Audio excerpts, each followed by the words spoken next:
Now, you probably noticed I don't feel about that war the way we were told we were supposed to feel about that war, the way we were ordered and instructed by the United States government to feel about that war. You see, I'll tell you, my mind doesn't work that way. I got this real moron thing I do. It's called thinking. And I'm not a very good American because I like to form my own opinions. I don't just roll over when I'm told to. Sad to say, most Americans just roll over on command. Not me. I have certain rules I live by. My first rule, I don't believe anything the government tells me. Nothing. Zero. Nope.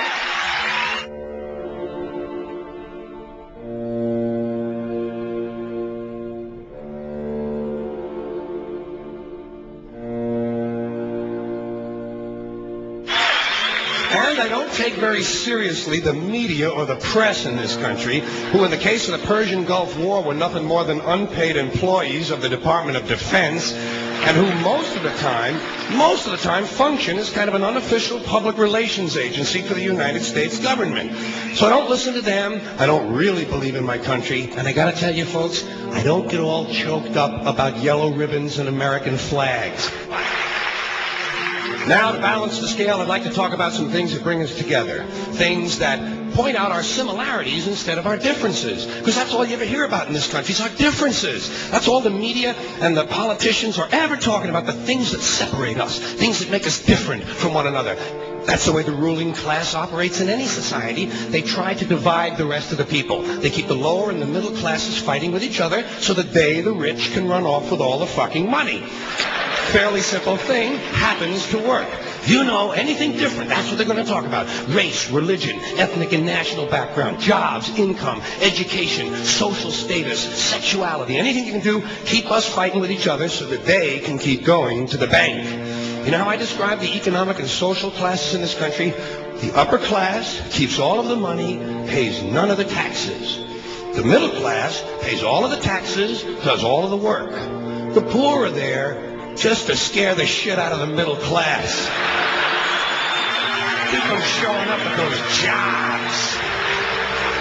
Politicians know that word. They use it on you. Politicians have traditionally hidden behind three things: the flag, the Bible, and children. No child left behind. No child left behind. Oh, really? Well, it wasn't long ago you were talking about giving kids a head start. Head start? Left behind? Someone's losing fucking ground here.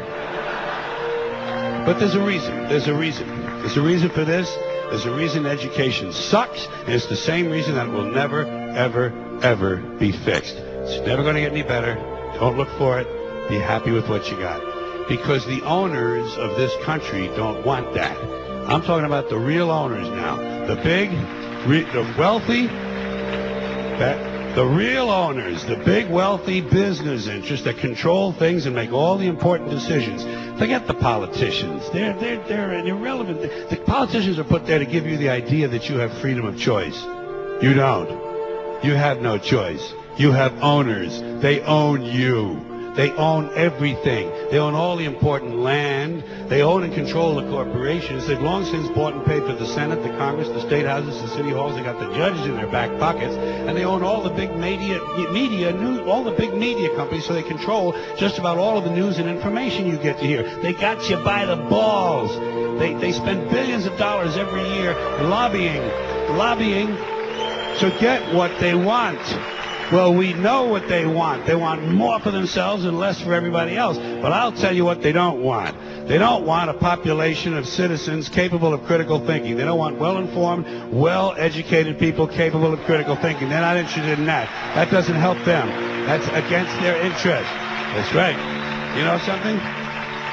They don't want people who are smart enough to sit around the kitchen table and figure out how badly they're getting fucked by a system that threw them overboard 30 fucking years ago. They don't want that. You know what they want? They want obedient workers. Obedient workers, people who are just smart enough to run the machines and do the paperwork and just dumb enough to passively accept all these increasingly shittier jobs with the lower pay, the longer hours, the reduced benefits, the end of overtime, and the vanishing pension that disappears the minute you go to collect it. And now they're coming for your Social Security money. They want your fucking retirement money. They want it back so they can give it to their criminal friends on Wall Street. And you know something? They'll get it. They'll get it all from you sooner or later because they own this fucking place. It's a big club, and you ain't in it. You and I are not in the big club.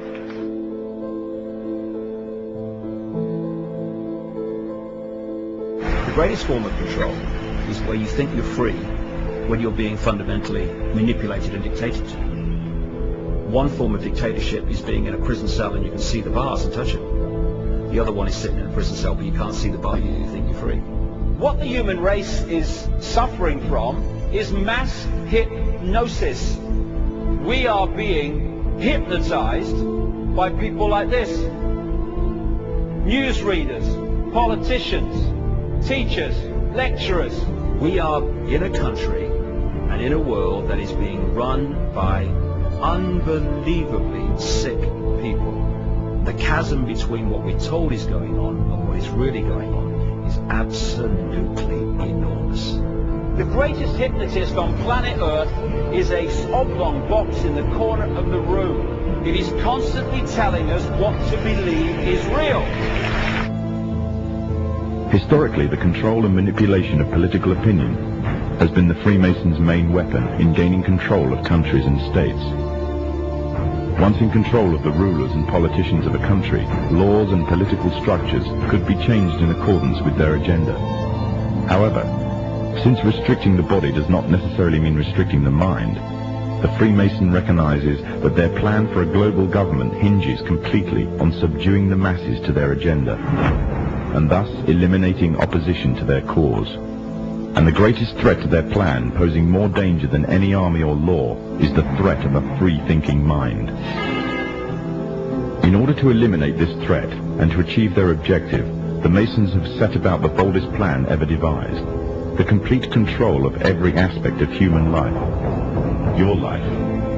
And the weapons they are using against you are in your very homes, entertaining you and your children, and gradually indoctrinating you without you even realizing.